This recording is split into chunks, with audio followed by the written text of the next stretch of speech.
I'd like to tell you about the strangest secret in the world.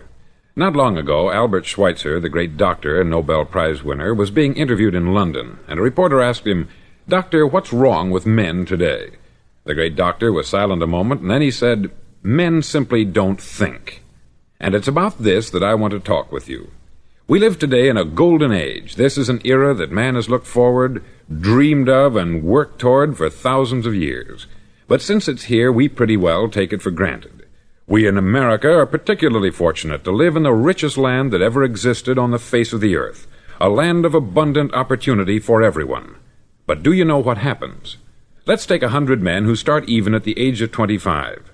Do you have any idea what will happen to those men by the time they're 65? These 100 men who all start even at the age of 25 believe they're going to be successful. If you asked any one of these men if he wanted to be a success, he'd tell you that he did. And you'd notice that he was eager toward life, that there was a certain sparkle to his eye, an erectness to his carriage, and life seemed like a pretty interesting adventure to him. But by the time they're 65, 1 will be rich, 4 will be financially independent, 5 will still be working, 54 will be broke. Now think a moment. Out of the 100, only 5 make the grade.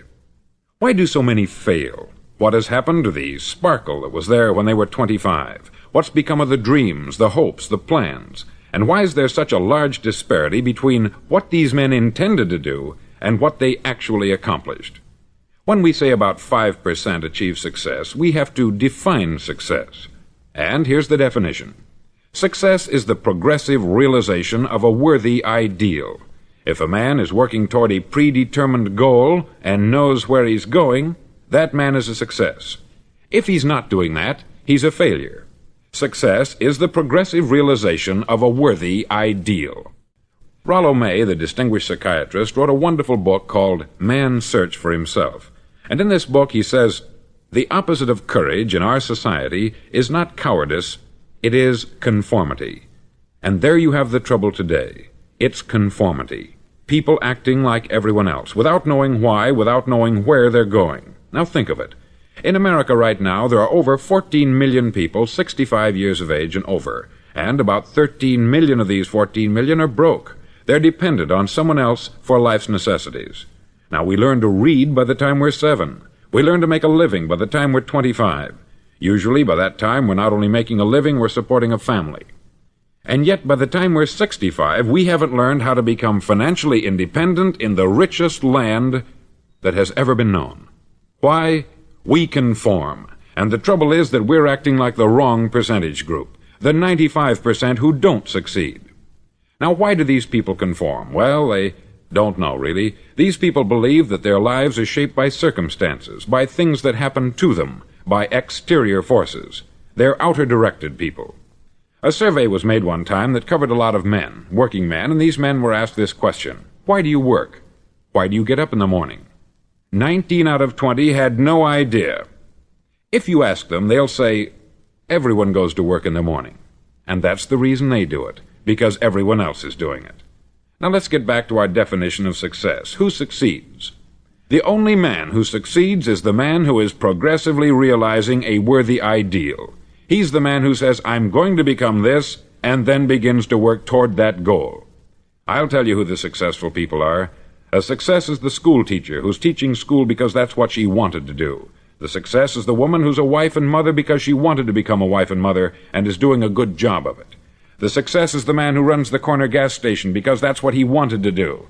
The success is the successful salesman who wants to become a top-notch salesman and grow and build with his organization.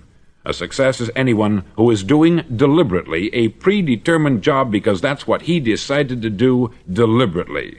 But only 1 out of 20 does that. That's why today there isn't really any competition, unless we make it for ourselves. Instead of competing, all we have to do is create. Now, for 20 years, I looked for the key which would determine what would happen to a human being. Was there a key, I wanted to know, which would make the future a promise that we could foretell to a large extent?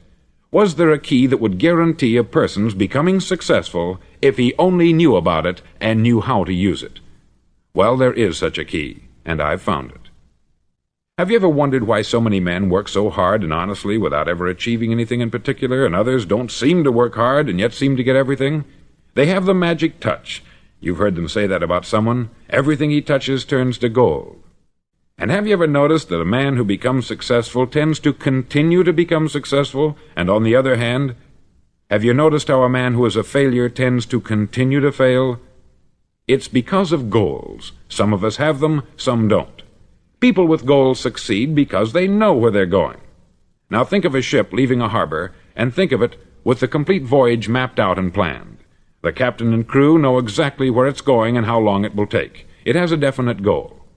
9,999 times out of 10,000 it will get to where it started out to get. Now let's take another ship, just like the first, only let's not put a crew on it, or a captain at the helm.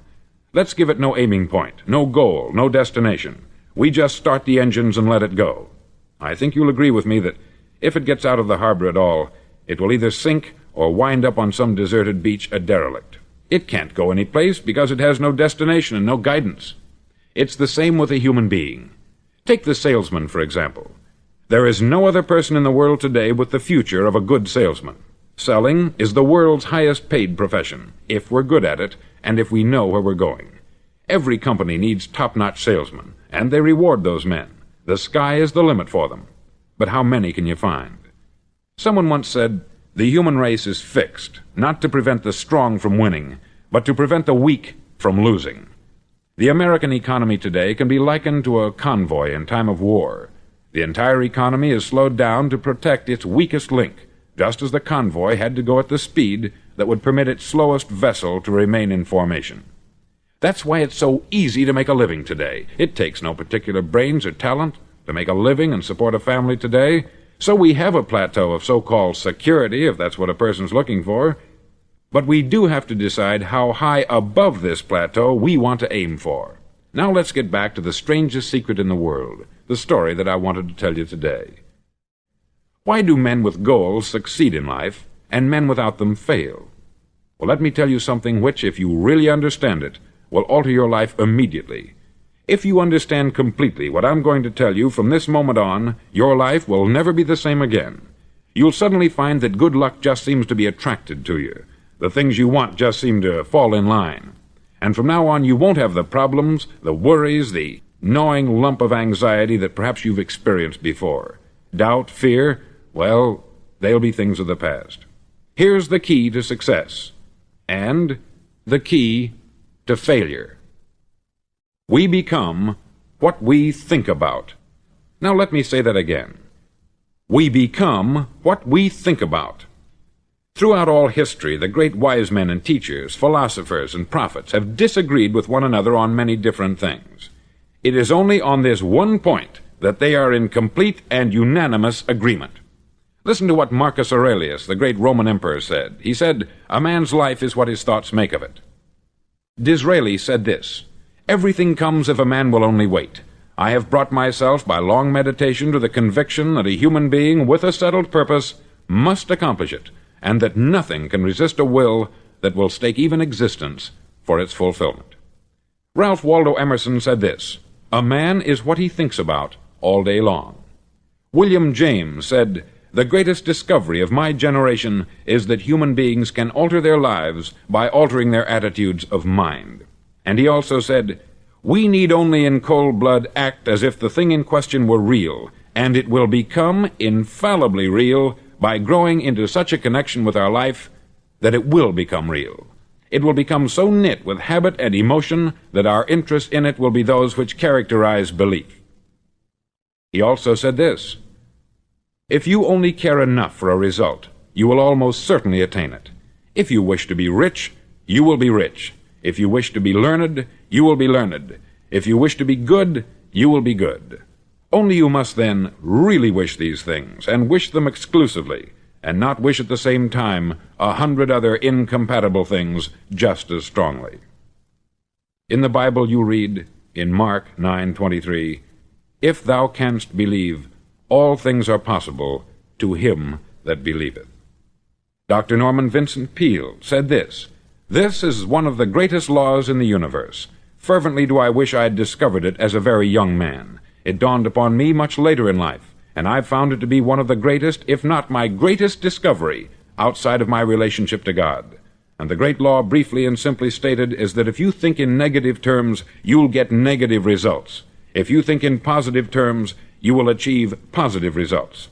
That is the simple fact which is at the basis of an astonishing law of prosperity and success. In 3 words, believe and succeed.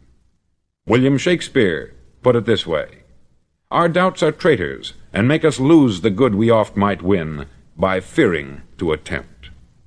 George Bernard Shaw said, "People are always blaming their circumstances for what they are. I don't believe in circumstances. The people who get on in this world are the people who get up and look for the circumstances they want, and if they can't find them, make them." Well, it's pretty apparent, isn't it? And every person who discovered this for a while believed that he was the first one to work it out. We become what we think about. Now, it stands to reason that a person who's thinking about a concrete and worthwhile goal is going to reach it, because that's what he's thinking about. And we become what we think about. Conversely, the man who has no goal, who doesn't know where he's going, and whose thoughts must therefore be thoughts of confusion and anxiety and fear and worry, becomes what he thinks about. His life becomes one of frustration, fear, anxiety, and worry. And if he thinks about nothing, he becomes nothing. Now, how does it work? Why do we become what we think about? Well, I'll tell you how it works as far as we know. Now, to do this, I want to tell you about a situation that parallels the human mind. Suppose a farmer has some land, and it's good, fertile land. Now, the land gives the farmer a choice. He may plant in that land whatever he chooses. The land doesn't care. It's up to the farmer to make the decision. Now, remember, we're comparing the human mind with the land, because the mind, like the land, doesn't care what you plant in it. It will return what you plant, but it doesn't care what you plant. Now, let's say that the farmer has 2 seeds in his hand. One is a seed of corn, the other is nightshade, a deadly poison. He digs 2 little holes in the earth, and he plants both seeds, one corn, the other nightshade. He covers up the holes, waters, and takes care of the land, and what will happen? Invariably, the land will return what is planted. As it's written in the Bible, "As ye sow, so shall ye reap." Remember, the land doesn't care. It will return poison in just as wonderful abundance as it will corn. So up come the 2 plants, one corn, one poison. Now, the human mind is far more fertile, far more incredible and mysterious than the land, but it works the same way. It doesn't care what we plant. Success, failure. A concrete, worthwhile goal, or confusion, misunderstanding, fear, anxiety, and so on. But what we plant, it will return to us. You see, the human mind is the last great unexplored continent on the earth. It contains riches beyond our wildest dreams. It will return anything we want to plant. Now, you might say, well, if that's true, why don't people use their minds more? Well, I think they've figured out an answer to that, too. Our mind comes as standard equipment at birth. It's free. And things that are given to us for nothing, we place little value on. Things that we pay money for, we value. The paradox is that exactly the reverse is true. Everything that's really worthwhile in life came to us free. Our mind, our soul, our body, our hopes, our dreams, our ambitions, our intelligence, our love of family and children and friends. All these priceless possessions are free, but the things that cost us money are actually very cheap and can be replaced at any time. A good man can be completely wiped out and make another fortune. He can do that several times. Even if our home burns down, we can rebuild it, but the things we got for nothing, we can never replace. The human mind isn't used merely because we take it for granted. Familiarity breeds contempt. It can do any kind of job we assign to it, but generally speaking, we use it for little jobs instead of big important ones. Universities have proved that most of us are operating on about 10% of our abilities. Decide now. What is it you want? Plant your goal in your mind. It's the most important decision you'll ever make in your entire life. Do you want to be an outstanding salesman, a better worker at your particular job? Do you want to go places in your company, in your community? All you've got to do is plant that seed in your mind. Care for it. Work steadily toward your goal, and it will become a reality. It not only will, there's no way that it cannot. You see, that is a law, like the laws of Sir Isaac Newton, the laws of gravity. If you get on top of a building and jump off, you'll always go down. You'll never go up. And it's the same with all the other laws of nature. They always work. They're inflexible. Think about your goal in a relaxed, positive way. Picture yourself in your mind's eye as having already achieved this goal. See yourself doing the things you will be doing when you've reached your goal. Ours has been called the phenobarbital age, the age of ulcers and nervous breakdowns. At a time when medical research has raised us to a new plateau of good health and longevity, far too many of us worry ourselves into an early grave trying to cope with things in our own little personal ways, without learning a few great laws that will take care of everything for us. These things we bring on ourselves through our habitual way of thinking. Every one of us is the sum total of his own thoughts. He is where he is because that is exactly where he really wants to be, whether he'll admit that or not. Each of us must live off the fruit of his thoughts in the future, because what you think today and tomorrow, next month and next year, will mold your life and determine your future. You're guided by your mind. I remember one time I was driving through Arizona and I saw one of those giant earth-moving machines roaring along the road at about 35 miles an hour with what looked like 20 tons of dirt in it, a tremendous, incredible machine, and there was a little man perched way up on top with the wheel in his hands guiding it. And as I drove along, I was struck by the similarity of that machine to the human mind. Just suppose you're sitting at the controls of such a vast source of energy. Are you going to sit back and fold your arms and let it run itself into a ditch? Or are you going to keep both hands firmly on the wheel and control and direct this power to a specific, worthwhile purpose? It's up to you.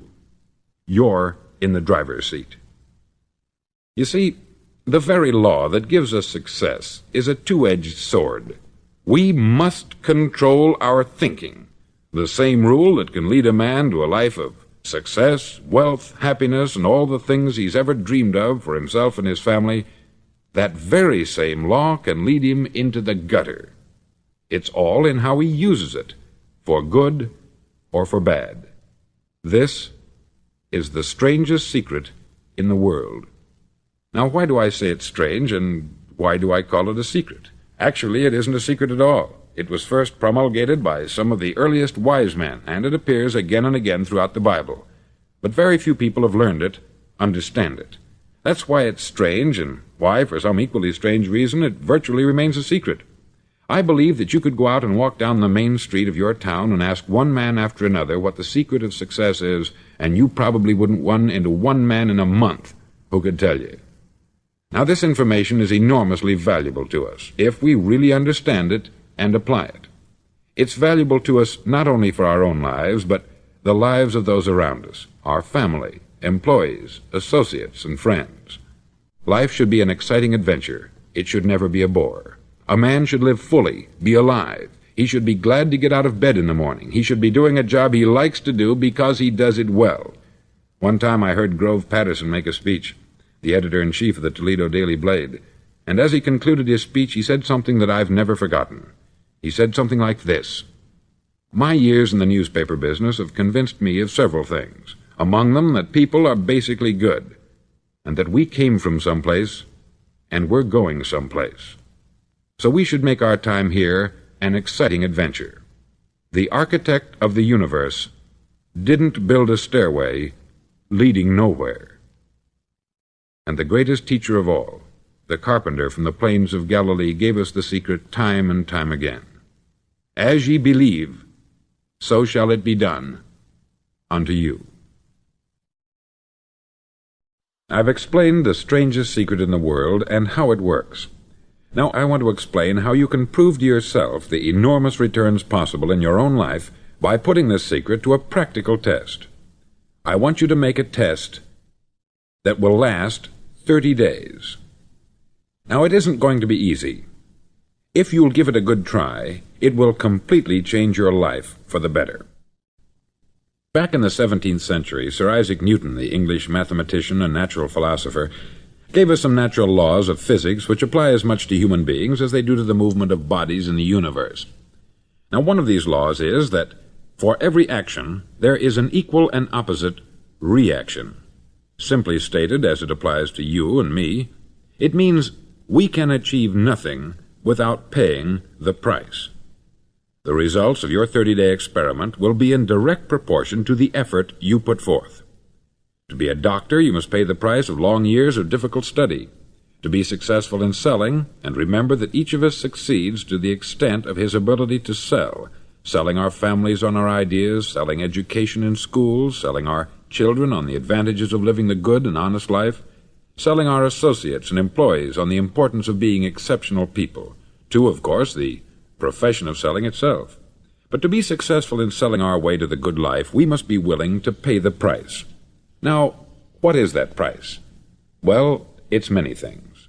First, it's understanding emotionally, as well as intellectually, that we literally become what we think about, that we must control our thoughts if we're to control our lives. It's understanding fully that, as ye sow, so shall ye reap. Secondly, it's cutting away all the fetters from the mind and permitting it to soar as it was divinely designed to do. It's the realization that your limitations are self-imposed, and that the opportunities for you today are enormous beyond belief. It's rising above narrow-minded pettiness and prejudice. Thirdly, to use all your courage to force yourself to think positively on your own problem, to set a definite and clearly defined goal for yourself, to let your marvelous mind think about your goal from all possible angles, to let your imagination speculate freely upon many different possible solutions, to refuse to believe there are any circumstances sufficiently strong to defeat you in the accomplishment of your purpose, to act promptly and decisively when your course is clear, and to keep constantly aware of the fact that you are, at this moment, standing in the middle of your own acre of diamonds, as Russell Conwell used to point out. Fourth, save at least 10% of what you earn. It's also remembering that no matter what your present job, it has enormous possibilities if you're willing to pay the price. Now let's just go over the important points in the price each of us must pay to achieve the wonderful life that can be ours. It is, of course, worth any price. 1. You will become what you think about. 2. Remember the word imagination. Let your mind soar. 3. Courage. Concentrate on your goal every day. 4. Save 10% of what you earn. And action. Ideas are worthless unless we act on them. Now I'll try to outline the 30-day test I want you to make. Now keep in mind that you have nothing to lose by making this test, and everything you could possibly want to gain. There are two things that may be said of everyone. Each of us wants something, and each of us is afraid of something. I want you to write on a card what it is you want more than anything else. It may be more money. Perhaps you'd like to double your income or make a specific amount of money. It may be a beautiful home. It may be success at your job. It may be a particular position in life. It could be a more harmonious family. Each of us wants something. Write down on your card specifically what it is that you want. Make sure it's a single goal and clearly defined. You needn't show it to anyone, but carry it with you so that you can look at it several times a day. Think about it in a cheerful, relaxed, positive way each morning when you get up, and immediately you have something to work for, something to get out of bed for, something to live for. Look at it every chance you get during the day and just before going to bed at night. As you look at it, remember that you must become what you think about, and since you're thinking about your goal, you realize that soon it will be yours. In fact, it's yours really the moment you write it down and begin to think about it. Look at the abundance all around you as you go about your daily business. You have as much right to this abundance as any other living creature. It's yours for the asking. Now we come to the difficult part. Difficult because it means the formation of what is probably a brand new habit, and new habits are not easily formed. Once formed, however, it'll follow you for the rest of your life. Stop thinking about what it is you fear. Each time a fearful or negative thought comes into your consciousness, replace it with a mental picture of your positive and worthwhile goal. There will come times when you will feel like giving up. It's easier for a human being to think negatively than positively. That's why only 5% is successful. You must begin now to place yourself in that group. For 30 days you must take control of your mind. It will think only about what you permit it to think. Each day for this 30-day test, do more than you have to do.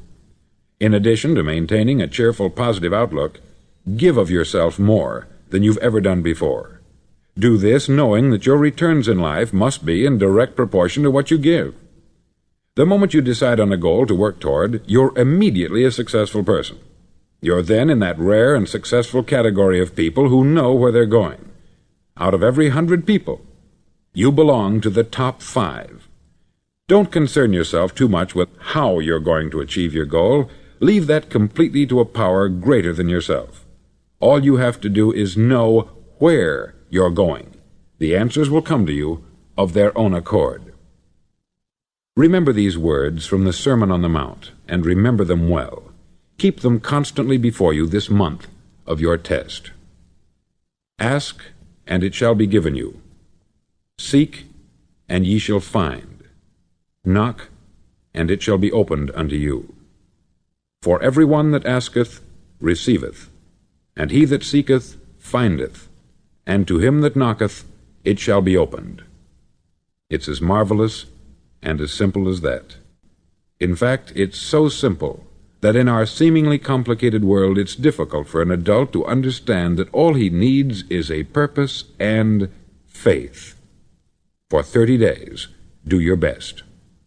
If you're a salesman, go at it as you've never done before, not in hectic fashion, but with the calm, cheerful assurance that time well spent will give you the abundance in return you deserve and want. No matter what your job, do it as you've never done it before for 30 days. And if you've kept your goal before you every day, you'll wonder and marvel at this new life you've found. Dorothea Brande, outstanding editor and writer, discovered it for herself and tells about it in her fine book, Wake Up and Live. Her entire philosophy is reduced to the words, act as though it were impossible to fail. She made her own test with sincerity and faith, and her entire life was changed to one of overwhelming success. Now you make your test for 30 full days. Don't start your test until you've made up your mind to stick with it. You see, by being persistent, you're demonstrating faith. Persistence is simply another word for faith. If you didn't have faith, you would never persist. If you should fail during your first 30 days, by that I mean suddenly find yourself overwhelmed by negative thoughts, you've got to start over again from that point and go 30 more days. Gradually your new habit will form until you find yourself one of that wonderful minority to whom virtually nothing is impossible. Don't forget the card. It's vitally important as you begin this new way of living. On one side of the card, write your goal, whatever it may be. On the other side, write the words we've quoted from the Sermon on the Mount. Ask, and it shall be given you. Seek, and ye shall find. Knock, and it shall be opened unto you. Nothing great was ever accomplished without inspiration. See that during these crucial first 30 days, your own inspiration is kept at a peak. Above all, don't worry. Worry brings fear, and fear is crippling. The only thing that can cause you to worry during your test is trying to do it all yourself. Know that all you have to do is hold your goal before you. Everything else will take care of itself. Remember also to keep calm and cheerful. Don't let petty things annoy you and get you off course. Now, since making this test is difficult, some may say, well, why should I bother? Well, look at the alternative. No one wants to be a failure. No one really wants to be a mediocre individual. No one wants a life constantly filled with worry, fear, and frustration. Therefore, remember that you must reap that which you sow. If you sow negative thoughts, your life will be filled with negative things. If you sow positive thoughts, your life will be cheerful, successful, and positive. Now, gradually, you will have a tendency to forget what you've heard on this record. Play it often. Keep reminding yourself of what you must do to form this new habit. Gather your whole family about and listen to what's been said here at regular intervals. You know, most men will tell you that they want to make money without understanding the law. The only people who make money work in the mint. The rest of us must earn money. This is what causes those who keep looking for something for nothing or a free ride to fail in life. The only way to earn money is by providing people with services or products which are needed and useful. We exchange our product or service for the other man's money. Therefore, the law is that our financial return will be in direct proportion to our service. Success is not the result of making money. Making money is the result of success, and success is in direct proportion to our service. Most people have this law backwards. They believe that you're successful if you earn a lot of money. The truth is that you can only earn money after you're successful. It's like the story of the man who sat in front of the stove and said to it, "Give me heat, and then I'll add the wood." How many men and women do you know, or do you suppose there are today, who take the same attitude toward life? There are millions. We've got to put the fuel in before we can expect heat. Likewise, we've got to be of service first before we can expect money. Don't concern yourself with the money. Be of service. Build, work, dream, create. Do this, and you'll find there's no limit to the prosperity and abundance that will come to you.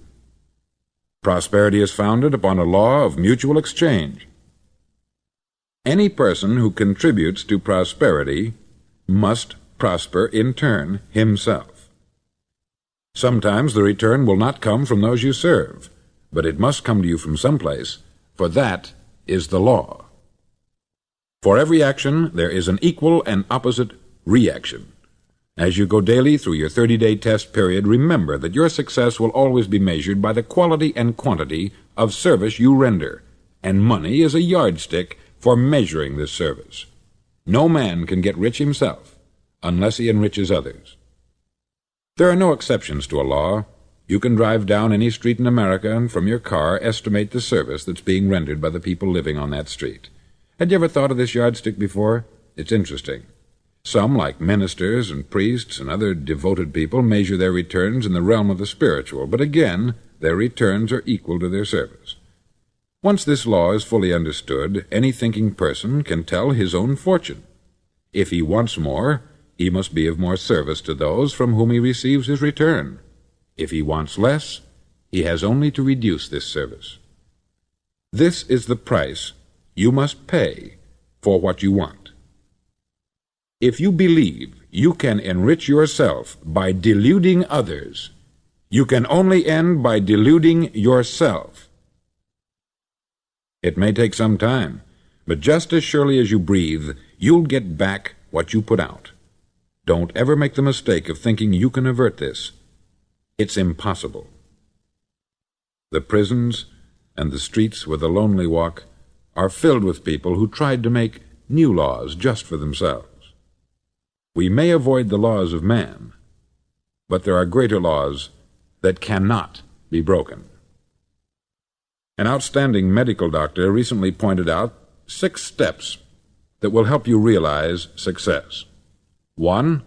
Set yourself a definite goal. 2. Quit running yourself down. 3. Stop thinking of all the reasons why you cannot be successful, and instead think of all the reasons why you can. 4. Trace your attitudes back through your childhood and try to discover where you first got the idea you couldn't be a success, if that's the way you've been thinking. 5. Change the image you have of yourself by writing out a description of the person you would like to be. And 6. Act the part of the successful person you have decided to become. The doctor who wrote those words is a noted West Coast psychiatrist, David Harold Fink, M.D. Do what all experts since the dawn of recorded history have told you you must do. Pay the price by becoming the person you want to become. It's not nearly as difficult as living unsuccessfully. Make your 30-day test. Then repeat it. Then repeat it again. Each time it will become more a part of you until you'll wonder how you could ever have lived any other way. Live this new way, and the floodgates of abundance will open and pour over you more riches than you may have dreamed existed. Money? Yes, lots of it. But what's more important, you'll have peace. You'll be in that wonderful minority who lead calm, cheerful, successful lives. Start today. You have nothing to lose, but you have a life to win.